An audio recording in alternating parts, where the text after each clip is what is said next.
Muy buenos días chicos, bienvenidos a la clase del día de hoy. Bueno, en esta semana vamos a ir continuando con el trabajo y estudio de nuestra primera unidad. Estamos trabajando y analizando lo que fue la crisis oligárquica y la guerra de Chaco dentro de nuestra historia boliviana.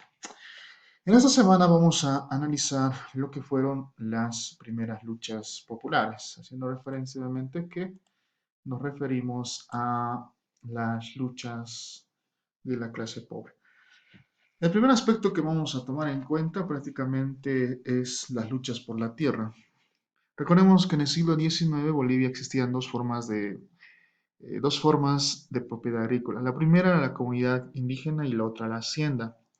Pero se da la promulgación de una ley que es la ley de exvinculación de 1874 y se inicia un proceso de desintegración donde se estructuración las comunidades indígenas consistente prácticamente en lo que es la parcelación de las tierras de propiedad colectiva para entregarlas a los excomunales. Debido a esta ley, hacendados y personas ajenas a las comunidades compraron parcelas de los indígenas, muchas veces recurriendo al engaño e incluso al abuso, y las convirtieron en latifundios, donde sus expropietarios vivían y trabajaban como peones o pongos, lo que hemos visto anteriormente. Ahora, cuando se dio la Guerra Federal, recordemos que, bueno, participaron diferentes indígenas, y bueno, tenían como objetivo principal el proceso de enajenación a propiedad indígena.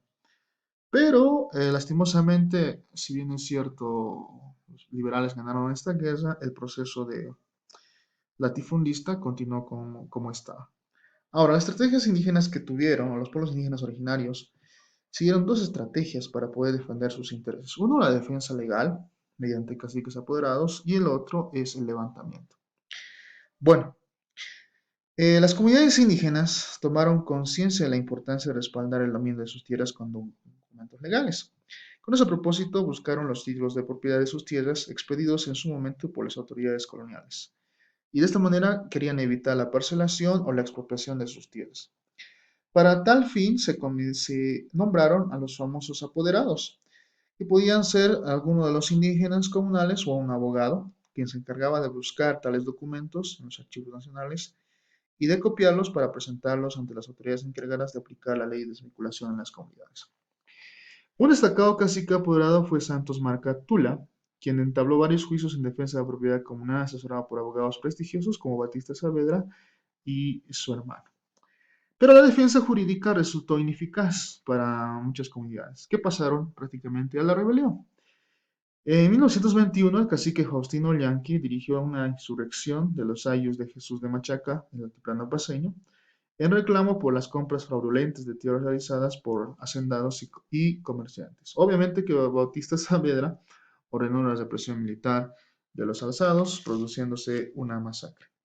Y en ese contexto, debido a la falta de premura por parte del Estado, prácticamente en las ciudades surgieron las asociaciones de artesanos que respondían a un interés mutualista, es decir, el propósito del apoyo mutuo para la mejora del oficio o asistencia frente a fatalidades como la enfermedad, la discapacidad o la muerte.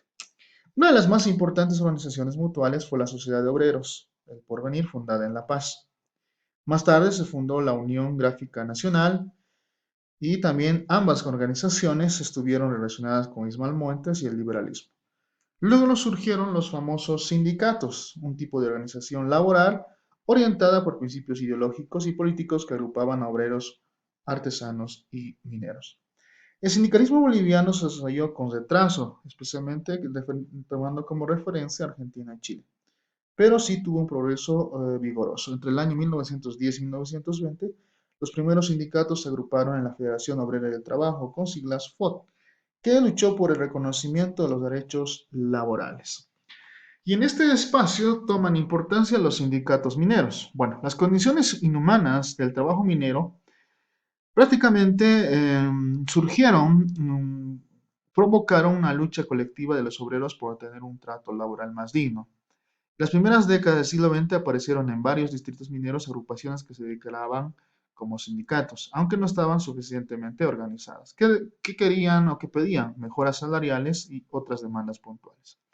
Los republicanos, cuando entran al poder, prácticamente, especialmente Batista Saavedra, promulgó varias leyes sociales que reconocía el derecho a la huelga. Sin embargo, no impidió que reprima con violencia a los huelguistas mineros. Ahí tenemos una contradicción como tal.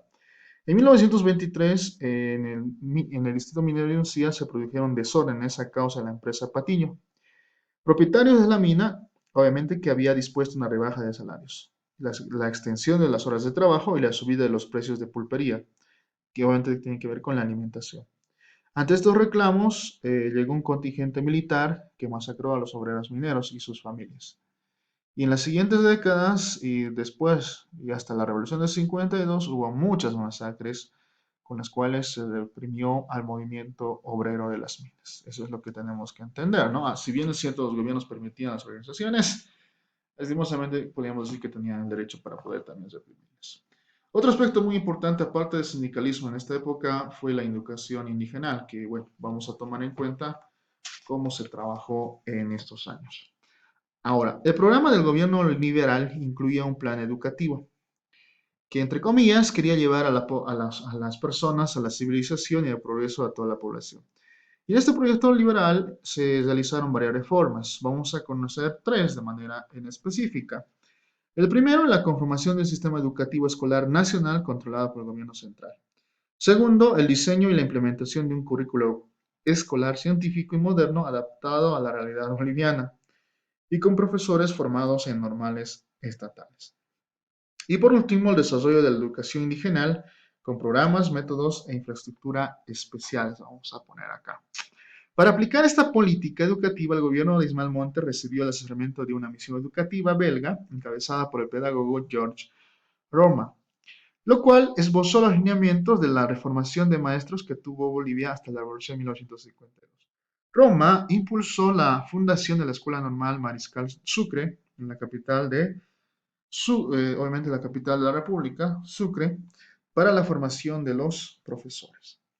En 1905, también Ismael Montes promulgó una ley para el establecimiento de las escuelas ambulantes en las cuales se eduque a los niños de las comunidades y las haciendas. Estas escuelas enseñaban a leer, escribir, hablar en castellano, aritmética básica y principios de doctrina cristiana como tal. Y obviamente que estos centros fueron muy importantes para los inicios de la escuela indígena. Vamos a ver en la clase del día de hoy un ejemplo, que es la escuela Ayu de Guarizata.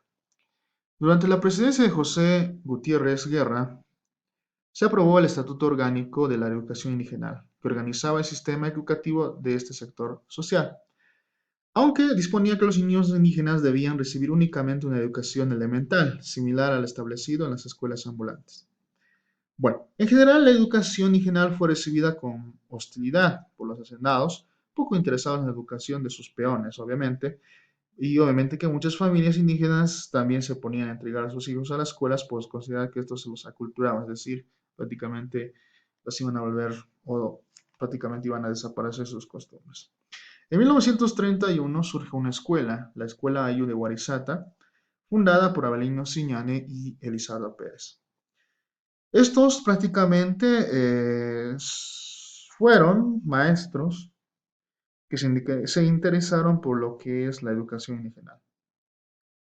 Y ahí se desarrolló una pedagogía que integraba la enseñanza escolar con la formación técnica y de profesorado. Los alumnos de esta escuela participaban en el cuidado de huertas o faenas de carpintería al mismo tiempo que asistían a sus clases de lenguaje o matemáticas. La experiencia de Guarizata fue replicada en otras regiones del país, pero obviamente que tenía bastantes críticas este ejemplo, vamos a decir, esta escuela, especialmente en el Congreso Nacional o en el Consejo Nacional de Educación Indígena, que prácticamente los acusaban de no tener un programa claro de educación. Y de esta manera se dio el cierre de esta institución en el año 1941. En ese contexto, después de este cierre, la educación indígena fue tradicionalmente atendida por la Iglesia Católica. Y bueno, vamos a ver dos ejemplos, ¿no? Tenemos las escuelas de Cristo, que prácticamente se interesó en la educación de los sectores pobres y mayoritarios de Bolivia. Y al igual que otros educadores del sector indígena, integró la enseñanza escolar con la formación ciudadana, buscando que los alumnos se transformen en ciudadanos partícipes de la vida institucional y política del país. Y tenemos la Sociedad Centro Educativo, Collasuyo. El propósito de esta institución era dirigida íntegramente por aymaras, fue vincular la enseñanza con la reivindicación cultural y la ciudadanía indígena. Bueno, como podemos ver, son diferentes ejemplos que hacen referencia a lo que se quiso en su momento, ¿no? Tratar de que la educación sea igualitaria en nuestro país. Es decir, la educación para todos, niños y niñas, dentro de nuestro país. Muy bien, chicos, espero que les haya sido de mucha ayuda esta explicación. Muchas gracias por su atención. Nos vemos la siguiente clase.